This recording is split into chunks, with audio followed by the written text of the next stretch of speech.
Hi friends, welcome to కొత్తగా చందమామ కథలు. ఈరోజు మనం తెలివిగల పిల్ల అనే కథ చెప్పుకుందాం. ఒకనాడు కాశ్మీరులో ఒక చేపలు అమ్ముకునే ఆవిడ రాజభవనానికి వెళ్ళింది. రాణిగారు చేపలు బేరం చేస్తుండగా బుట్టలోని చేపల్లో ఒకటి ఎగిరెగిరి పడసాగింది. నాకు ఆడచేపలు కావాలి, ఈ చేప ఆడదా మగదా అని రాణిగారు అడిగారు. రాణిగారు ఈ మాట అడగగానే చేప పెద్దగా నవ్వింది. చేపలమ్మే మనిషి తన దగ్గర ఉన్నవన్నీ మగ చేపలేనని చెప్పింది. రాణి ఆ మనిషిని పంపేసింది. కాని తనను చూసి ఒక చేప నవ్వడమా అన్న ఆగ్రహంతో రాణిగారు కోపగృహంలో ప్రవేశించారు. రాజుగారు ఆమె కోప కారణం తెలుసుకున్నారు. మంత్రిని పిలిపించారు.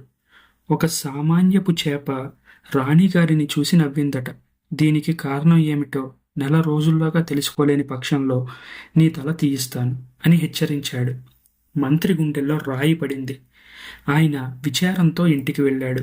ఎందరో మేధావులను, జ్యోతిష్యులను, యోగులను, మాంత్రికులను తన ఇంటికి రప్పించాడు. ఒక సామాన్యపు చేప రాణిగారిని చూసి నవ్వింది. దీనికి కారణం ఏమై ఉంటుందో మీరెవరైనా చెప్పగలరా అని అడిగాడు.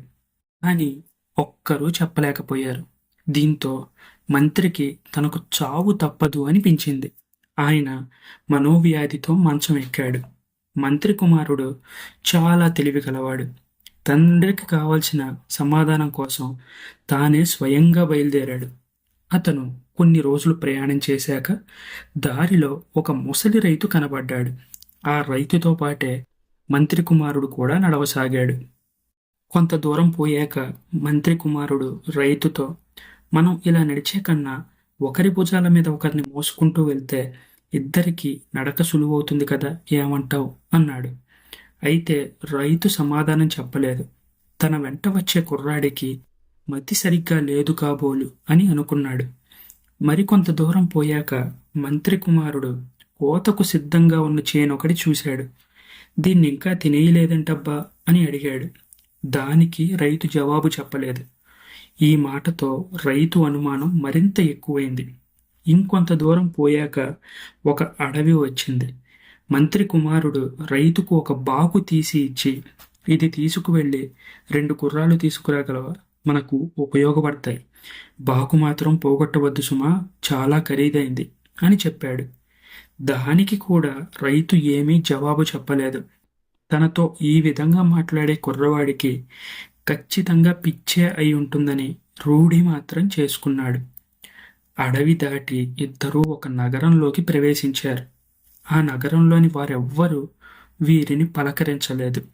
మంత్రి కుమారుడు చుట్టూ చుట్టూ చూస్తూ, ఎంత పెద్ద శ్మశానమో అన్నాడు. ఈ మాటకు రైతు నవ్వుకున్నాడు. నగరం దాటుతూనే ఇద్దరు శ్మశానం దగ్గరికి వచ్చారు. శ్మశానంలో శవదహనం జరుగుతోంది.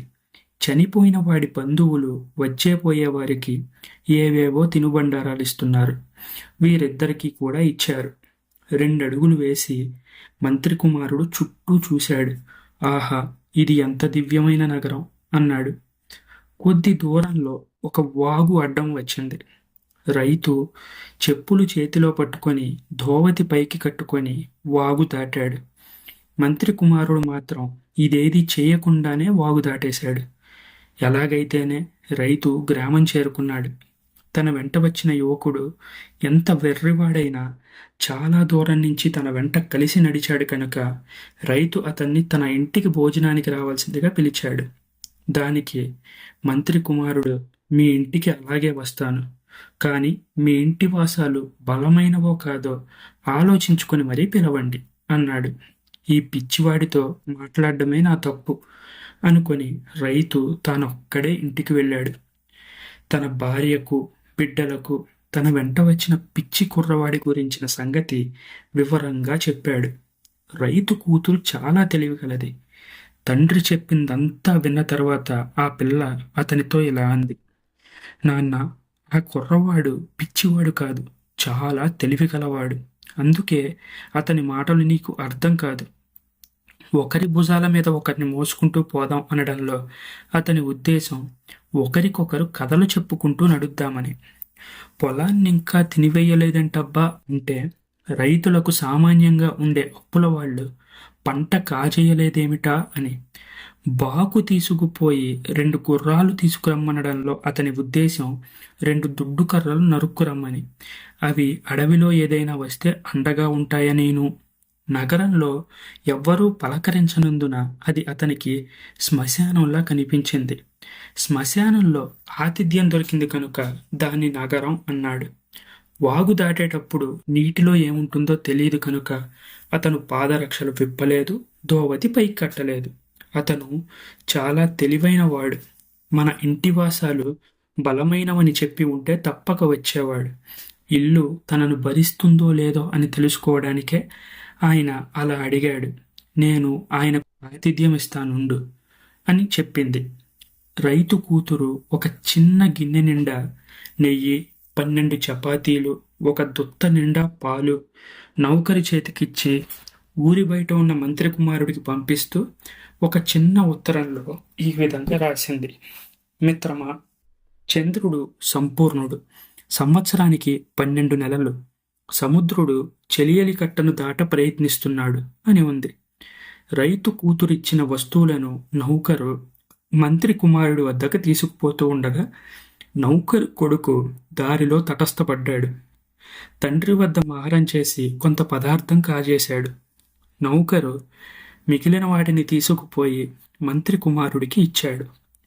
మంత్రి కుమారుడు భోజనం పూర్తి చేసి రైతు కూతురు పంపిన చీటీ తీసుకొని దానికి సమాధానం నౌకరు ద్వారా పంపాడు.